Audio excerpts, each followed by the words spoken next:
wait a minute please ila joog a minute because this video adiga ayaan kuu sameeyay wax qalbigaa ku jira adiga haddii aadan bedelin oo aadan isla markaana go'aan ku qaadan inaad bedasho weligaa meesha aad taagan tahay ma ka baxaysid isbedel lama samaynaysid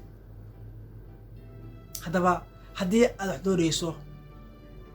waxay rabaan ahaadaan it doesn't matter waxay rabaan ha ahaadaan waxa qalbigaa ku jira waa inaad ku dadaasho inaad hesho isla markaana aad u dadaashaa si aad u hesho wax adiga aad goobayso markii aad gaarto amase aad hesho wax aad goobaysay gadaal fiiri u wac qofka walaalka ah u sheeg wadada aad soo martay bar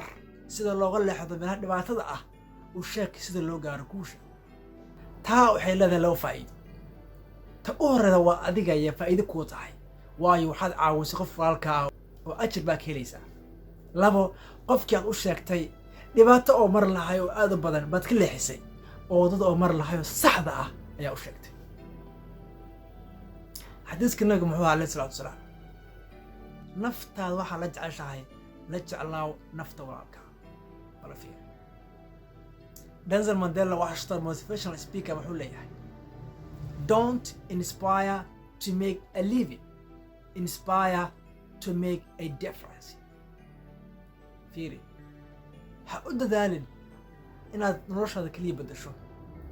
ee u dadaal inaad bedasho nolosha dadka kaleba oo dad kale aad bedasho macnaha that is what I believe